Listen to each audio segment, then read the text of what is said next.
Assalamualaikum warahmatullahi wabarakatuh.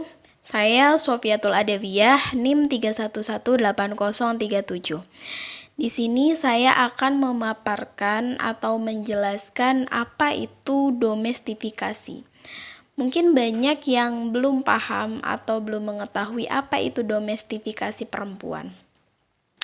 Jadi, domestifikasi perempuan merupakan pengibu rumah tanggaan yang mana suatu paham menempatkan perempuan sebagai makhluk yang hanya berperan dalam urusan kerumah tanggaan saja. Nah, persoalan domestik ini atau peran ganda perempuan seringkali menjadi problem yang dilematis, terutama bagi mereka yang berprofesi sebagai perempuan karir. Nah, di sini juga saya memberikan cuplikan video terkait dengan domestifikasi perempuan. Perempuan kalau udah nikah di rumah aja. Nggak bisa aku tuh. Kalau pekerjaan rumah itu tugasnya perempuan, laki-laki itu mencari uang. Itu yang ada di kalangan masyarakat biasanya begitu. Hei para laki-laki suami, kapan terakhir kali nyuci piring, nyuci baju, nyapu, masak, nyuapin anak? Masih ingat nggak? Laki-laki fokus cari nafkah, ngurusin rumah, tugasnya perempuan. Cara pandang kayak gini masih dianut sebagian besar masyarakat kita.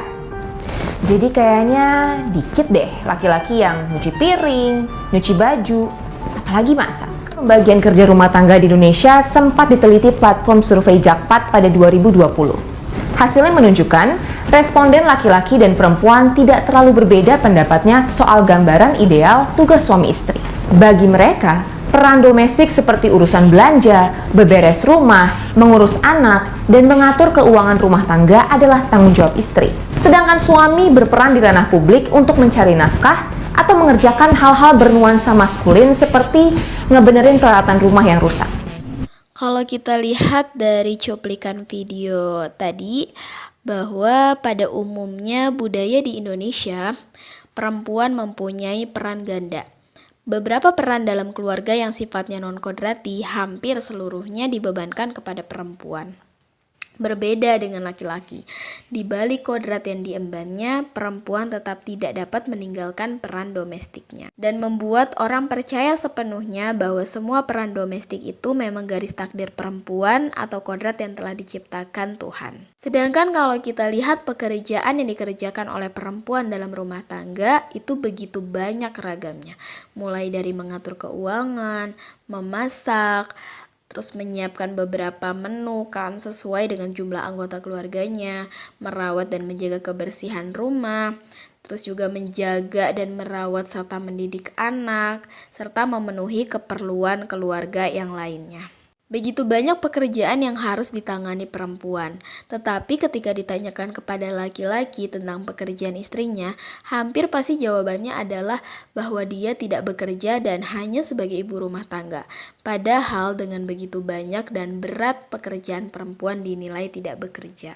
Nah, lalu bagaimana agar kita tidak salah paham dengan pekerjaan domestifikasi atau kodratnya perempuan yang seutuhnya itu seperti apa?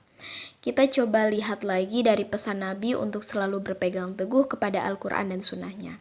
Itu juga merupakan dua hal yang harus dipertahankan, dijaga, dan dibumikan. Disinilah kita perlu meninjau kembali doktrin teologis yang selama ini mendiskualifikasikan perempuan. Tentunya ada landasan normatif tentang kewajiban perempuan untuk tinggal di dalam rumah atau hanya berkiprah di ranah domestik, selalu merujuk pada Quran Surat Al-Ahzab ayat 33. Dan banyak juga yang menafsirkan ayat tersebut. Seperti contohnya ini penafsiran Asgar Ali dengan suara lantang, beliau membantah domestifikasi perempuan yang mengatasnamakan normativisme Islam yang menurutnya pandangan yang membatasi perempuan di antara 4 dinding rumah dan tidak boleh memainkan peran di luar rumah justru merupakan pandangan yang tidak berdasarkan pada norma-norma ajaran Islam. Karena melalui ajaran Islam di dalam Al-Quran, Tidak ada dukungan, baik secara langsung maupun tidak langsung, atas pandangan tersebut. Sejauh pernyataan Al-Quran, perempuan dapat memainkan peran apa saja selama tidak melanggar batasan-batasan yang telah ditetapkan Allah. Dan juga penafsiran Aminah Wadud mengemukakan interpretasinya yang berbeda dalam menafsirkan ayat ini. Ia menggabungkan antara perintah berdiam di rumah dan larangan untuk berpenampilan seperti orang jahiliyah. Karenanya, ia tidak menyetujui pendapat para ulama yang menganggap bahwa ayat ini berisi larangan perempuan keluar rumah dalam segala bentuknya. Menurutnya, yang terlarang dalam ayat ini hanyalah keluar rumah dengan tujuan memamerkan diri. Larangan tersebut tidak diarahkan kepada gender tertentu. Baik laki-laki dan perempuan dilarang keluar rumah untuk memamerkan diri demi mencapai kualitas moral Al-Quran. Jadi, hal yang perlu diluruskan dalam permasalahan domestifikasi ini adalah ketika dalam suatu rumah tangga, baik suami maupun istri, ketika diembankan dalam pekerjaan domestifikasi atau pekerjaan domestik atau terkait pekerjaan rumah tangga, itu harus menjadi tanggung jawab antara keduanya, baik tanggung jawab seorang istri juga tanggung jawab suami. Karena pada hakikatnya adalah kodratnya perempuan adalah mengandung, melahirkan, juga menyusui. Jadi sama-sama berkontribusi, sama-sama bertanggung jawab atas tugas yang diemban antara kedua belah pihak. Mungkin hanya itu saja yang dapat saya sampaikan. Kurang lebihnya mohon maaf. Wabillahi taufiq wa hidayah. Wassalamualaikum warahmatullahi wabarakatuh.